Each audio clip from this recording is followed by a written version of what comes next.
Iba ang magkakapatid na vloggers mula sa Nueva Ecija. Ang kanilang Christmas gift sa kanilang nanay, bagong bahay. Agama.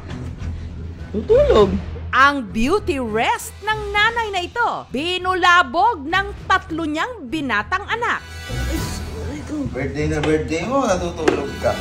Isinakay siya sa van at piniringan pa. Ang magkakapatid kasi merong pasurpresa. Pero regalo ko sa iyo na to, pangarap natin to, matagal na. At nung tinanggal na ang piring o blindfold,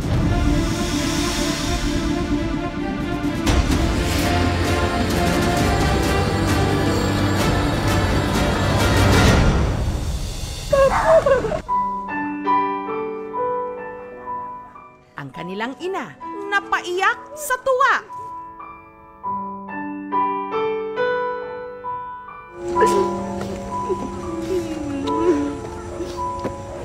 Ang kanila kasing iniregalo, hindi lang isa, hindi lang 2, kundi 3. I repeat, 3 brand new houses and lots sa Cabanatuan City.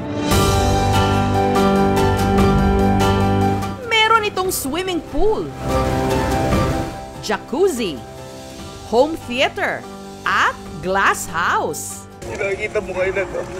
Ito regalo ko sa'yo sa atin dito.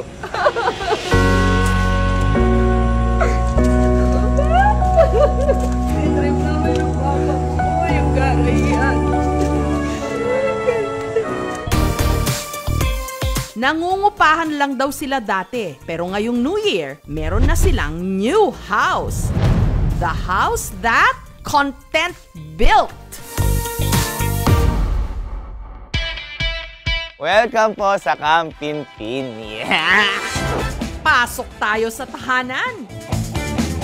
At buhay ng isa sa pinakasinubaybayan Andito ko na pala, ma-WhatsApp ba? at pinakamatagumpay na content creators ngayon. Sige, ako na maghahain. Diyan ka lang po, tatawagin ka na lang pag okay na. Wow! Wow! Mga nagluto na kami! Sina Gavin, Allen, at Kelsey, ang Kapinpin Brothers. Oo na.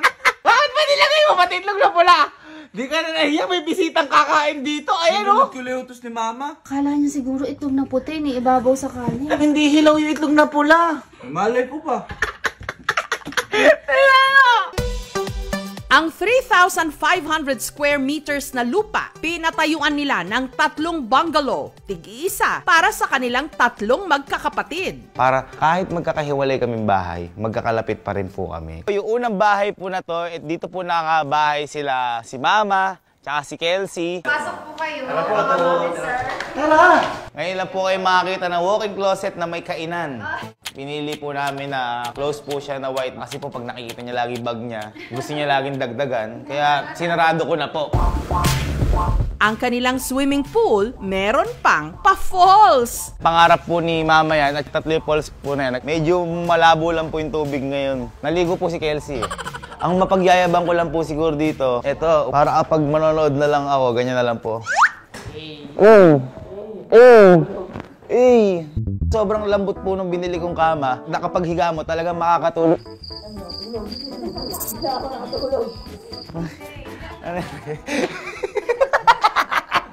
Ang kanila namang receiving area, ang pinapangarap nilang glass house. Ito po yung glass house namin. Ang birthday/Christmas gift na ito ng Kapinpin Brothers sa kanilang ina, 6 months in the making. Mula kasi nung nabili nila ang lupa at sinimula ng pagpapatayo ng bahay nitong Mayo, isinikreto nila sa kanilang Mama Beth. Hindi ako makapaniwala kasi baka mamaya pinaprat na naman ako. Lubog yung ano, lubog yung mismong linya. Ang Kapinpin Brothers nakilala sa kanilang prank videos. Bakit ba pinaglaro niyo to? Naglalaro po kami. Ito, pinupukpuk ko po eh. Oy, dahil ginawa mo yan, maglinis ka bukas ha. Honestly, ma'am, nung una, ginagawa namin yun. Uy, magulat ka nga. Magulat ka nga. Parang ang hirap. Tsaka nahahalata ng tao na, scripted. Kaya ma'am, hindi na namin siya ginawa na parang alam yung mangyayari sa prank. Kasi ma'am, hindi talaga successful nangyari. At tsaka, peking-peking. Kaya ang ginagawa namin ngayon, nawala kasi dalawa kong cellphone. Hindi namin kayo pinagbibintangan. Kumbaga, tatanungin ko lang kayo, nasa inyo ba yung cellphone? If ever ka ako na may nararamdaman kayo, sumabay kayo sa flow. Minsan ma'am, nag-aaway kami, patayin niyo yung camera. Away kami, sobra ka na kuya. Sigurado kayo, hindi kayong dalawa yung kumuha ng cellphone. Ha? Eh ano itong nakita ko sa inyo? May gagantihan ako. Pero sa magkakapatid, si Gavin daw talaga ang unang gumawa ng content. Nung bago mag-pandemic, ang nakasama ko po muna mag-vlog yung girlfriend ko. Saya ka! Oo, tinan mo na may saya ko, diba? Uy, hindi importante, masaya ka. Love you! Eh malayo po kami sa isa't isa, parang 1 hour and 30 minutes yung biyahe. Hindi po namin kaya mag-daily vlogs. Sabi ko, try ko kaya ako yung mga kapatid ko. Boy, halika, may papagawa ko sa inyo. Tapos parang naisip ko din nun, wala pa ako nakitang magkakapatid na nagbablog na sobrang gagwapo. Opo, hindi po totoo yun. Ito po yung una namin pinang-vlog, pero hindi po siya naging success kasi sobrang blurred po niya. Kaya nag-turn po kami sa cellphone ni Papa. Ito po yung ginamit po namin na almost 1.5 year. Tingnan lang natin kung hindi ka magpurong dito. Unang vlog po namin, maghugas ng pinggan. Wow! Umabot po atang 5.2 million views yun. Tuloy-tuloy nakakaya natin. Nung una talaga, mahirap kasi mula sa wisyo namin, kahit ako nahihirapan ako mag-vlog, try ka ako natin, yung ginagawa lang natin na araw-araw. Kasi mas malala po kami kapag wala sa vlog. Sir Allen, bakit ka na-convince na mama na sa pag-vlog? May suhol po sa akin lagi. Ayun pala, ma'am. May suhol po lagi kada. Oo, ma'am. Kasi ma'am, di pa kami sumasahod nun. Lagi ko ma'am sila sinusuhulan. Ayoko na nga, mag-ano lang. Ano? Bakit pa kasi pinaglilinis niya, kuya? Hindi. Mamasihin niya namin siya. 500, 1,000. Effective na effective dahil mukha silang ganun, ma'am. Hoy, lumalabas ni Papa. Sige, pating ko kayo. Nakukuha po namin yung content namin nung una sa mga nangyari po sa amin nung mula pagkabata namin. Inaano po namin. Ano tawag? Anong revise? Hindi. Anong reincarnate? Hindi. Inuulit na lang ma'am namin. Kasi ma'am, yun yung pinakamasaya nangyayari sa amin. Nagtatakbuhan kasi kinuha yung pagkain, hahabulin na walis tambo. Kumbaga, tawan-tawa kami dati doon. What if kaya ako, gawin natin ulit yun. Oh, kanina pa po yan dyan. Yung pag tinatawag po kami ni Mama, nagtutulog-tulog kami sa kwarto. Yung po kasi yung madalas namin gawin kasi ayaw po kasi namin nauutusan eh. Nagtatago po kami lahat eh. Si Gavin, aminadong may idolong vlogger. Kong TV, ma'am. What's up sa inyo? Si Kong TV po ang 50 to 60% siya po yung dahilan kung ba't ako nag-vlog. Siya po talaga dahil nakita ko po kung paano po siya nagsimula at kung paano po siya ngayon. Sobrang inspiration ko po kasi yung tao na to, si Sir Kong TV. Kaya every time na kapag nadadown ako o wala akong maisip, parang tinitingnan ko lang yan para nakakakuha ako ng malakas na energy galing sa kanya. Bago ma'am kayo pumunta dito, pinanood ko pa yung interview niyo po kala Kong. Hi po, uy, na-miss ka namin. Kasi hanggang ngayon po, hindi pa rin po ako makapaniwala na yung sinusubaybayan ko na yon, mapapanood na sa Jessica Soy. Mas hindi po ako makapaniwala, mangyayari rin po sa amin yung nangyari sa kanila na ganito. Kasi ma'am, lahat kaming pamilya namin, kahit po yung tatay namin, siya po yung sinasabi na darating yung araw, maaabot mo yung narating ni Kong TV. Marami na ma'am chance na pwede kami makita ni Sir Kong. Pero umiilag po ako. Dahil ayokong magtagpo yung landas namin na wala pa ako mapagmamalaki. Yun po kasi yung natutunan ko sa kanya. Sabi niya po kasi, akit ka sa bubong, aim for the sky, and at least if you fall, you will fall on the roof, not on the ground. Mataas ka pa rin. Kaya pinipilit ko sa sarili ko na tumaas, na kahit papano kapag nakita kami, may mapagmamalaki ako kahit hindi niya ako makilala. At kamakailan lang, nakipag-meet up na siya kay Kong.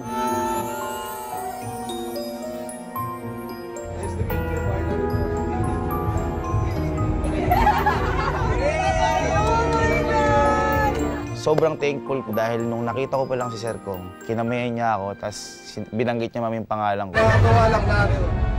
Grabe yung success ni Sir Gaby. At ayoko din ma'am sabihin sa vlog namin na idol ko siya kasi syempre itatag siya ng mga tao. Ayoko ma'am malaman niya. Gusto ko landas yung magsasabi ng pagtatagpo namin, which is nangyari ma'am nang hindi ko ina-expect din.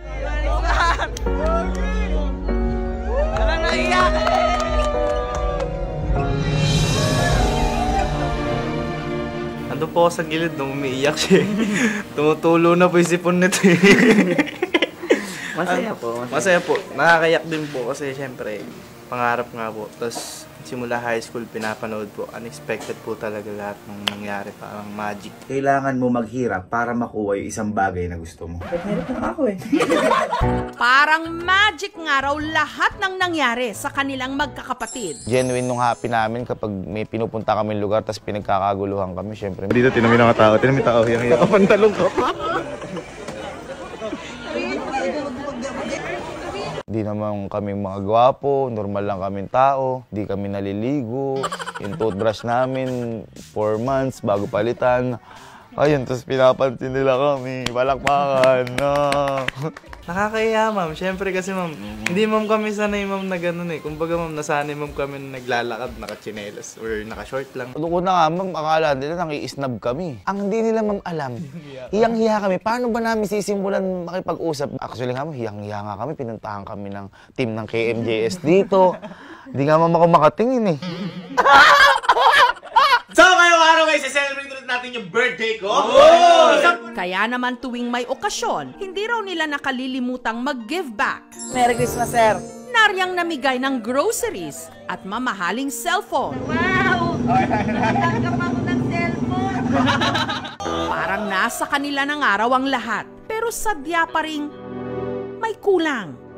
Dahil katulad ng ibang pamilya, may matindi rin silang pinagdaanan nung nagkasakit sa puso ang kanilang ama. Kahit si Papa, hindi niya alam na may sakit siya. Kaya nung bumagsak si Papa, akala namin tapos na kasi umilalim sa table, umurong na yung dila, tapos dumumi. Sumisigaw na lahat, tumatawag na sa akin si Allen. Nagulat si Allen, biglang umano si Papa, bumangon na parang, ano nangyari? Na parang wala lang. Sobrang apektado ma'am kami nun dahil nung time na naka-hospital si Papa, wala ma'am dumarating pera sa amin. Kahit ma'am teacher na ako nun, ang dumarating lang ma'am sa akin, sobrang kulang para ma'am sa hospital bills. Araw-araw ma'am ako umiiyak nun dahil syempre wala kaming makain at wala din kaming mapambayad sa ospital. Ang ginawa ko ma'am nun, nag-resign na ako bilang private teacher at saka plano ko nun, magbenta ng turon tsaka lumpia. Doon, makakakita kagad ako ng pera. Hindi na ako maghintay ng kinsenas katapusan. Pwede na akong kumita kagad ora mismo. At habang ginagawa ko yun, bala ko na mag-apply sa public teacher. Kasi ma'am, di ba kapag public teacher ka, pwede kang mag-loan after 1 year ng malaking pera. At yun naman iniisip ko na pambayad sa ospital nung tatay ko. Kaya hindi ko po akalain na parang makakatagpos kami that time dahil parang bawat galaw po namin and anytime po pwede nang mawala yung tatay namin kasi may tani nga po yung tatay namin. Sobrang hirap po talaga. And that time din po, hindi pa kami sumusweldo sa pagbablog. Doon po sinabi sa amin ng tatay namin na ituloy nyo na lang yung pagbablog. Kahit papano, may nakikita ako sa inyong potential. And doon din sa ospital na yun, doon pumasok yung unang sahod namin na 5,000 pesos. Kumbaga po, siya po talaga yung unang naniwala sa amin. Wala pa sila ni Papa! Pating ko kayo. Sobrang hirap nung mga araw na yun. Sobrang saya ng vlog mo. Pero anytime pwede mamatay tatay mo. Yung ibang tao akala nagbabakasyon kami sa Maynila. Di nila alam nakaswero na yung tatay namin. 50-50 na yung tatay namin. Pero taong 2022, Ano ma? Ano ma? Mama? Papa? Papa? Papa? Tutulog ka lang. Mama? Ayoko ma'am talagang i-vlog yung pagkamatay ni Papa. Pero bago mamatay po si Papa, yun po yung hiling niya. Binibiro niya ako na pag namatay ako, i-vlog mo ako para hindi siya makalimutan. Yung binayaran namin sa funeral, halos nasa 140 to 150,000. Nagulat ma'am kami. Yung kinita ng video ma'am na yun, nasa 150,000. today is Father's Day, kaya ngayon kasama ko si Papa. Hindi, actually kanina pa kami umaga nandito. Bumalik na lang ulit ako mag-isa. Ang pagbablog, ma'am, escape ma'am namin sa lungkot. Ang pinakamahirap lang, ma'am, pagtapos ng vlog. Pahinga, doon mo naman mararamdaman. Nung namatay si Papa, ako na lahat papalit sa lahat ng ginagawa niya dito sa mundo. Sabi ko sa sarili ko, gagalingan ko. Ganun na lang yung takot ko. Nagampanan ni Gavin, pinilit niya na maging isang kuya, isang ama. Masaya ba ang aking pamilya? Masaya! Katulad ng marami nating mga kababayan, ang pamilya Kapinpin nangupahan sa loob ng 12 taon. Ang hirap din kapag di ka nakakabayad ng renta. Hindi mo alam kung ano idadahilan mo sa may-ari ng bahay. Nagtataka ako, ba't lagi siya nangungutang para mabayaran upa? Talaga nakikita ko, ma'am, nag-umiiyak si Papa dahil wala kami pera eh. Kaya pinilit daw noon ng kanilang ama na magkaroon sila ng sarili nilang bahay mula sa niloan nito sa bangko. Nagkaroon ng bahay, di pa siya palitada. Kahit wala pa siyang pintuan o bintana, lumipat na po kami agad. Yung bahay namin na yun is utang. 5 years bago kami nagka-tiles. At saka kung mapapansin nyo po dito, yung mga tiles namin na yan, kahit basag-basag na yan, yan po ay pundar ng tatay namin. Kaya hindi po namin... Tsaka alarm system po yan. Pag may magnanakaw po, uy, tunog, uy, meron po malalaman namin yan. Ang bintana po namin noon, yung plastic cover ng mga books na makapal. Tapos yung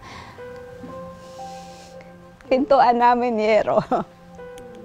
Kahit ganun yung bahay namin, proud ako kasi sa amin yun. Ang pinakamagandang CR namin. Ito, papakita ko po sa inyo. Napakaganda po ng locking system po na to. Tingnan niyo po yung knife na gamit namin. Kinakalawang na ho. At para lang ho dito yan. Ayan po. Lock na po yan. Ganyan po. Napakatinding lock po niyan. Kaya nung nagsimula ng kumita sa vlogging at brand endorsement, ang magkakapatid, walang ibang naisip na pinakamagandang regalo sa kanilang ina, kundi isang malaki at magandang bahay. Kasi nakita ko yung paghihirap ng magulang ko. Isa ako sa mga bata noon na nangangarap para mabigyan ng tahanan yung mga magulang natin. Papa, kung napapanood mo to, gusto ko lang sabihin na natupad na yung isa sa pinakamalaking pangarap natin para sa pamilya natin. Di ba sabi mo, may iba't ibang klase kang gusto mga birthday gift.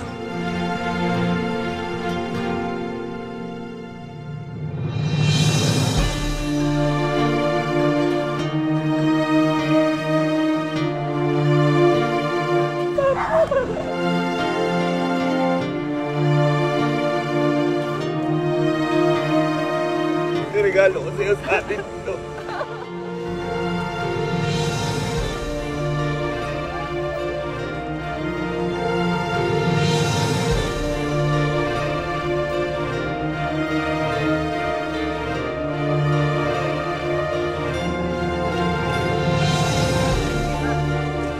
Siyempre, para sa iyo yan, para sa inyo ni Papa, para sa pangarap natin. At least ito ngayon, hindi na natin masasabi nagre-renta tayo. Yan! Uuwi na tayo sa bahay natin. Nawala ako sa sarili ko, hindi ko alam kung saan ako pupunta. Hindi ko alam kung hahawakan ko ba ba to. Akap lang ako ng akap kasi parang kulang yung salitang salamat. Excited ka ba? Nakabahan niya ako. Ano ba to? Pati ang bunsong si Kelzy, nagulat sa surprise! Kaya po namin sinikreto sa kanilang lahat po, kahit kay Kelsey po, para hindi po siya ma-spill na once na dumating po yung point na isusurprise na po namin.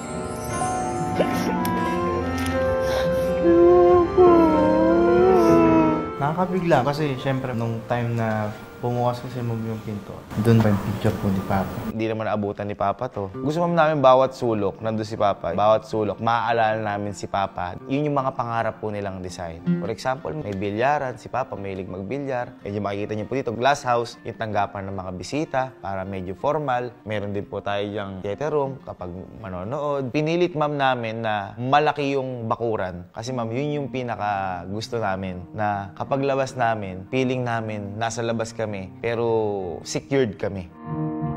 Ganda ng bahay kasi ma'am, tas lalo nung gabi. Naiyak na lang ako noon eh, hindi ko naisip na parang may ganito na pala kami. Kasi ma'am, dati nag-aaway-aaway pa kami sa kwarto. eto na yun. Eto na ma'am yung pinaghirapan. Wala mang pagsisisi. Sobrang sarap sa pakiramdam. Kasi ma'am, hindi rin biro yung gastos na ginawa namin dito. Pero hindi rin po biro yung saya na dinulot sa amin na to. Dahil hanggang ngayon po parang nananaginip kami. Kapag gising namin dito, grabe, may swimming pool, walang entrance. May aircon. Sobrang laki niya ma'am para sa amin. Nakakahingal ma'am. Lumakad. Nung malapit na matapos, talaga ma'am, nagtatatal ma'am ako dito, naguhubad ma'am ako. Sa amin na ba to? Ano na ba nangyari? Kasi ma'am sa loob ng 6 months, parang sa isang pitik nga lang po nandiyan, nagkaroon kami ng ganito na paggawa namin. Kaya ma'am, sobrang thank you sa lahat ng sumuporta sa amin kasi kundi ma'am dahil sa kanila wala ma'am kaming ganito. Marahil isipin ng iba, kompleto na ang kanilang kaligayahan. Pero hindi ba't masakit ding matupad ang mga idinadalangin na hindi na ito naabutan pa ng mahal sa buhay? Pinipilit ko po na abutin ma'am lahat kahit nawala na si Papa para ma'am sa pamilya na namin. Sobrang lungkot. As in, gabi-gabi hanggang ngayon may time na umiiyak ako. Kasi nakakaiyak dahil yari ma'am, nakabili kang sasakyan, makikita mo yan. Pero kanino mo pagmamalaki? Oo, kay mama, pero hindi mo kumpleto. Eh ma'am, yung pinakamahirap ma'am sa amin. Mahirap ma'am lumaki ng walang tatay. Feeling ko kung nakikita niya ma'am lahat ng nangyayari sa amin. Sobrang proud nun kasi lagi ako yung takbuhan niya eh. Kapag may desisyon din, kapag di sila nagkakasundo ni mama, parang ako po yung sinasabihan niya na lahat ng plano niya para sa pamilya namin. Sobrang hirap lang ma'am na nawalay tatay namin. Ayan, nandito na kami. Pero ano yung sense? Sayang pa, no? Andito kami ngayon sa bahay. At kahit kumikita na sila sa pagva-vlog at meron ng mga naipundar, alam pa rin daw nila ang kahalagahan na makapagtapos ng pag-aaral. Kahit ma'am ganito kami, loko-loko, makukulit, walang araw na pinabayaan ma'am kami ng magulang ma'am namin sa pag-aaral. Kung buhay pa si Papa ngayon at si Kelsey umabsent dahil sa pagbablog, patay ako. Pero ma'am kami, ang goal lang talaga namin lahat is makatapos para may mapagmalaki. Kasi ma'am yun, sobrang laking kayamanan sa amin nun eh. Sobrang sarap. Hindi ko ma'am nararamdaman yung hirap. Pagdating sa pamilya ma'am, alam ko na nung namatay si Papa, ako na lahat papalit sa lahat ng ginagawa niya dito sa mundo. Kaya ma'am, sabi ko sa sarili ko, gagalingan ko. Nung una ma'am, natakot ako baka hindi ko kaya yung ginagawa ni Papa. Kaya mawawa ng Diyos, parang nakabantay sa amin si Papa. Siguro ma'am, 2 taon na akong puyat. Kahit ma'am walang tulog, hindi ko ma'am nararamdaman yung pagod. Kasi ma'am, syempre, ang lakas mo yung pamilya mo. Kaya ma'am, sabi ko sa sarili ko, never ako mapapagod sa pamilya ko.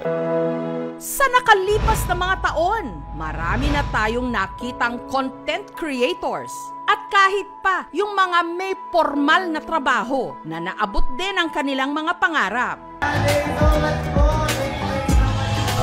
Ngayong 2024, i-claim mo na sa kabila ng mga pagsubok, ikaw na ang susunod na unti-unting bubuo, hindi lang ng iyong dream house, kundi pati na rin ng iyong dream life.